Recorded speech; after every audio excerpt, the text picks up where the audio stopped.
yogurt, with plain yogurt, full fat. Okay, you say to them, sorry, you can't have that. No yogurt for you.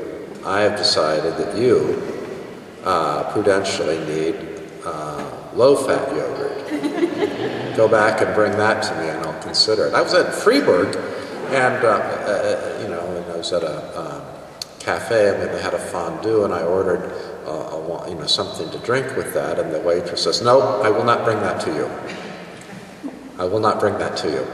Well, she was right. It was because the thing I had ordered to drink would have actually made digestion of the fondue nearly impossible. So she did me a favor. I didn't know any better. But the tone of voice, "No, I will not bring that to you." Do you really want a country where waiters can tell you, "No, you can't have lasagna"? Or cashiers who say, "No, you can't have, your medicine or your condoms." That's above the pay grade of a cashier. That's my instinctive judgment. But I could be wrong. Yes? I have a question. I run my own business in Maryland, and I buy health insurance for my family. And I recently got a letter saying that my health insurance was going to be canceled, and that I would have to buy new health insurance that would comply with the Affordable Care Act. So this is something right now that's very relevant, and it's causing me a lot of anxiety. Yeah. As a Catholic, I don't want to support contraception, abortion, and ultimately what I see as a path to further encroachment on my freedom of religion as a Catholic. Is this material cooperation to continue, or? It's these are difficult questions. There are two opinions on this. So there are many opinions, but there are two principal ones. One is offered by Janet Smith. Do you know her? And she has basically, let me read you her conclusion to this. She thinks that, first of all, Catholics have a moral obligation to protest against the HHS mandate, since it is a serious violation of religious liberty. All right? Those who have filed lawsuits are providing tremendous witness and service. Nonetheless, she says, once the HHS mandate goes into effect, since compliance with it would be material cooperation with evil done under duress and accompanied by serious harm to innocent persons, Catholic employers and individuals may morally comply with the HHS mandate that requires them to pay for health care plans that pay for abortion-inducing drugs, sterilization, and contraception. That's Janet Smith.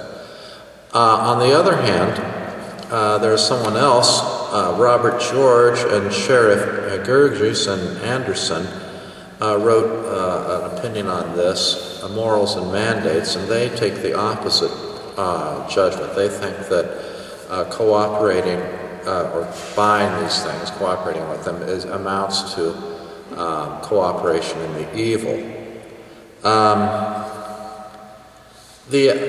I think that now, just a note about Robert George and Georges.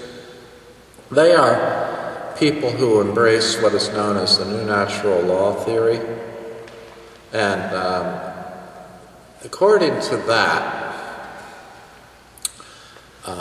physical proximity to an action is not significant with cooperation. In other words, my mailman, or no, my cab driver who drives you first to the drug market, then to the house of the drug dealer, then up the stairs through the wheelchair. None of that really is relevant for those guys. I mean, causal chains bringing you closer and closer to the action for them don't really matter. What matters is whether the action itself is good or indifferent, and the fairness of accepting the side effects of the action.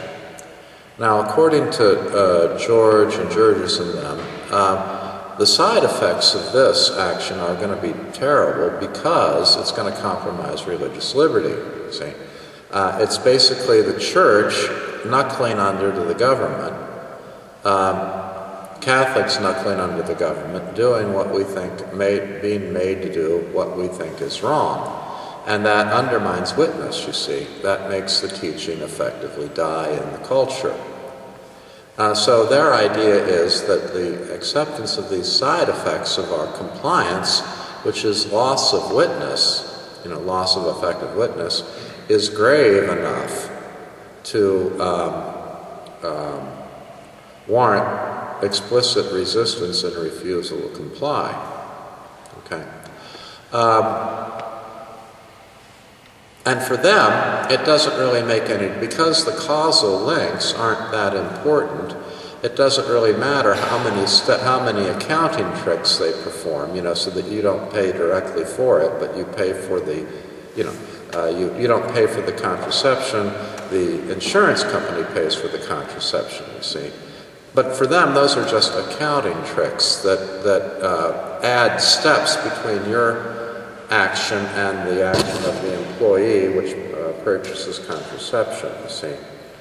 But the number of the steps between you and the person who buys contraception doesn't really matter.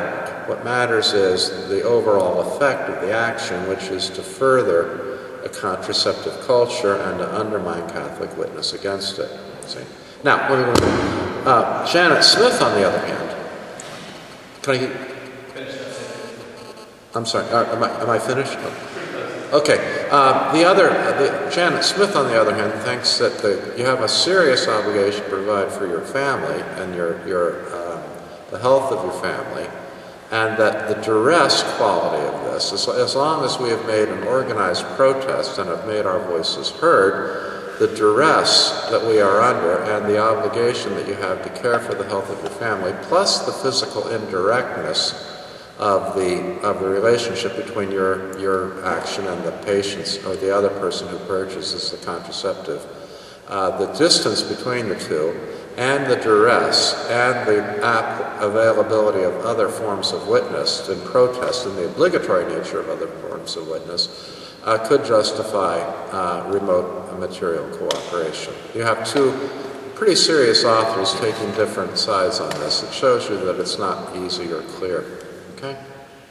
Okay.